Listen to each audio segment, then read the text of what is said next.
ताज्या बातम्यांसाठी ABP माझाला subscribe करा आणि बेल आयकॉन प्रेस करा। यूपीएससीची परीक्षा किती खडतर असते याची आपल्या सगळ्यांनाच कल्पना असते, परंतु या परीक्षेची खडतरताही किरकोळ वाटावी, गौण वाटावी अशी कहाणी आहे जयंत मंकलेची। संगमनेरला इंजिनिअरिंगचं शिक्षण घेत असताना तरुण वयातच जयंतला दिसण्याची समस्या निर्माण व्हायला लागली। त्याही परिस्थितीत तो इंजिनियर झाला।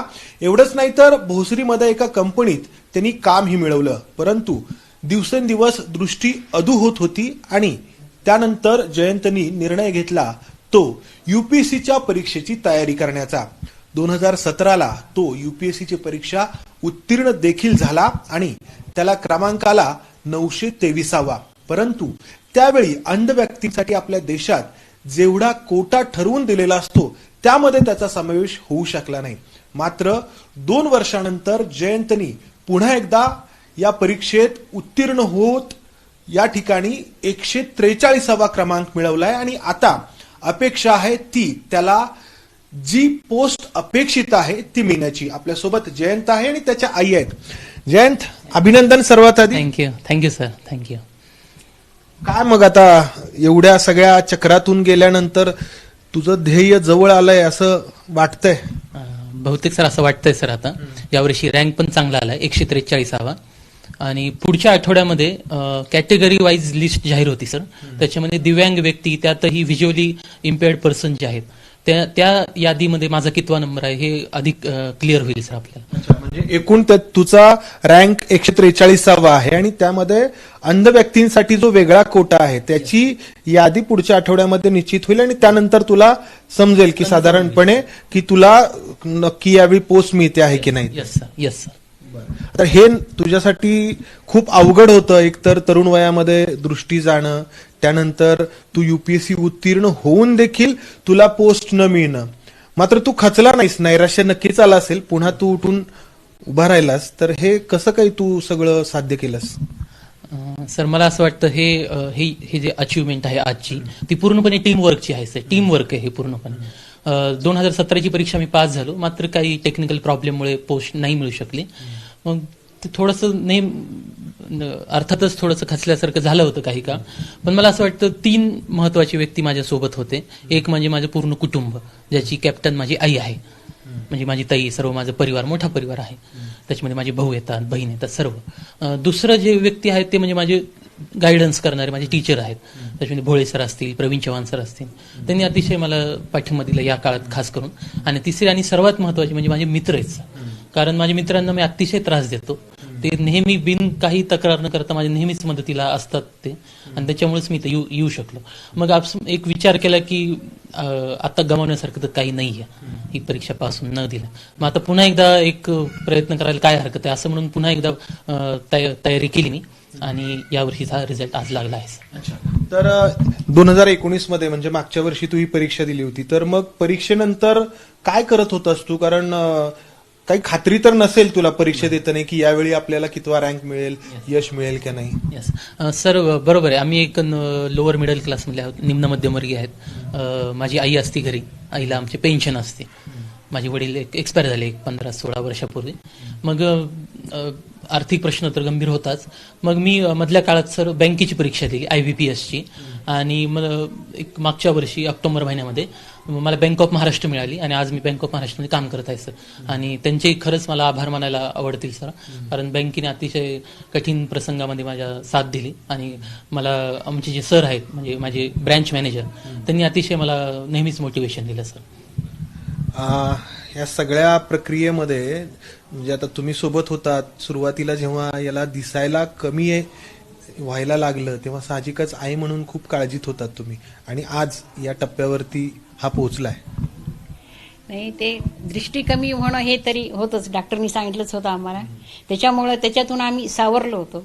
फक्त त्या कष्ट खूप घेतले, पहिल्यांदा मिळालं नाही तेव्हा थोडं खचला होता, पण परत तो उभारला म्हणून मी त्याच्या मागे जिद्दीनं उभारले। त्रास झाला, खूप त्रास झाला, पण यश मिळालं, तिचा आज आनंद। आणि सगळ्या माझ्या नातेवाईकांनी मला जास्त मदत केली, कारण आर्थिक परिस्थिती साधारण असल्यामुळं केव्हा हाक मारल तेव्हा सगळे माझे पुण्यातले नातेवाईक माझ्यासाठी तयार होते। तू नक्की अभ्यास कसा केलास हे जरा पुन्हा एकदा सांग. म्हणजे खरं तर आम्ही एबीपी माझावरती तू कसं सगळं हे केलंस हे दाखवलं होतं, पण पुन्हा एकदा लोकांना ऐकायला आवडेल की काय नक्की तू स्वतःला कसं केलंस, हे घडवलंस. सर आज स्पष्टपणे सांगायला आवडेल मला की आज मी 100% ब्लाइंड आहे.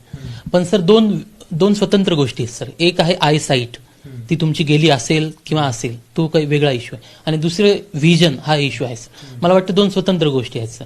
आय साईट तुमची जाऊ शकेल, व्हिजन नाही गेली पाहिजे सर.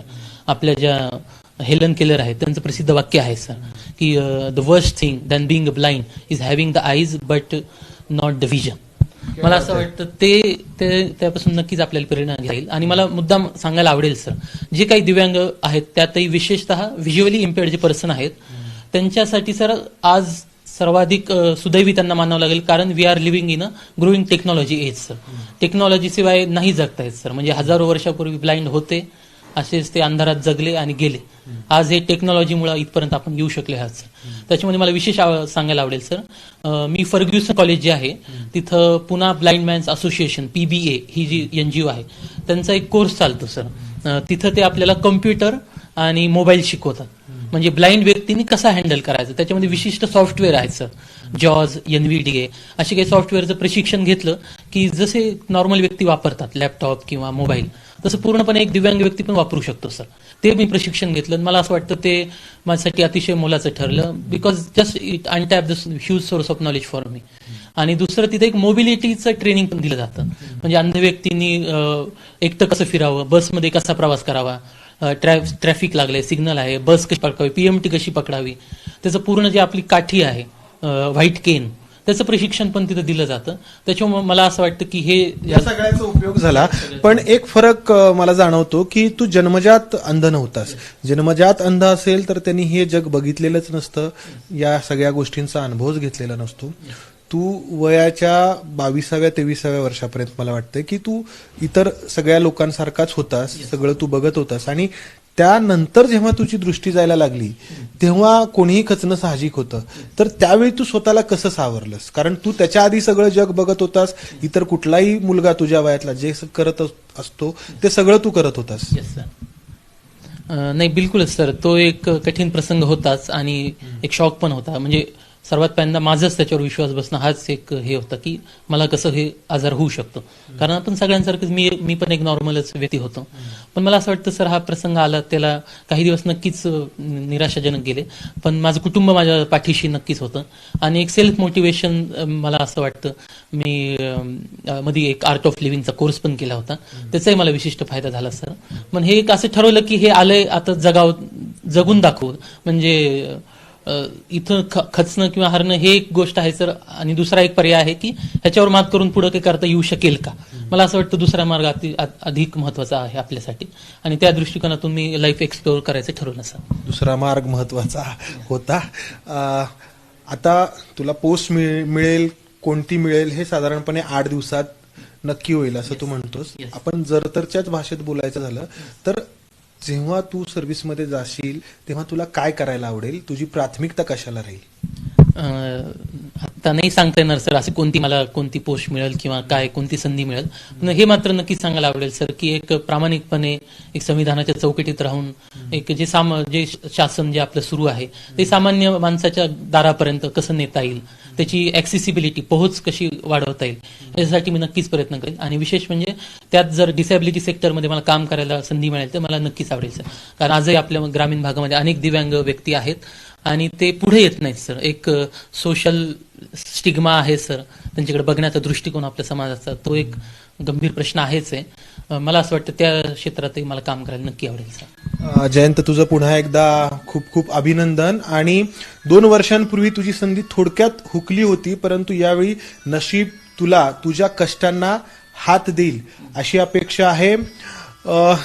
जयंतनी जे सांगितलं की तो अंध होता, म्हणजे तो ब्लाइंड होता, पण त्याच्याकडचं व्हिजन गेलेलं नव्हतं. म्हणजे त्याचा दृष्टिकोन त्यांनी सोडलेला नव्हता, जो सकारात्मक होता. आणि तोच त्याला इथपर्यंत घेऊन आलाय. फक्त UPSC करणाऱ्या विद्यार्थ्यांसाठी नाही तर एकूण सगळ्या लोकांसाठी जयंतचं हे उदाहरण पुरेसं बोलकं आहे. एक मिनिट सर, एकच मिनिट सर. मला एबीपी माझाचे पण धन्यवाद मानायला नक्कीच आवडतील सर, कारण मी दिल्लीमध्ये होतो. मला प्रशांत कदम सर जे आहेत त्यांनी खूप मदत केली सर, आणि एबीपी माझाचे पूर्ण परिवाराचे पण धन्यवाद सर. थँक्यू. तर जयंतला अशा या त्याच्या एकूण सगळ्या प्रसंगांमध्ये अनेकांनी मदत केली आणि या सगळ्यांच्या मदतीनं तो इथपर्यंत येऊन पोहोचलाय. मात्र जसं की मी म्हणालो, त्याची दृष्टिकोन, त्याचं जे व्हिजन होतं ते या ठिकाणी महत्वाचं ठरलं. कॅमेरामन अमोल गवाळेसह मंदार गुंजारी, एबीपी माझा, पुणे.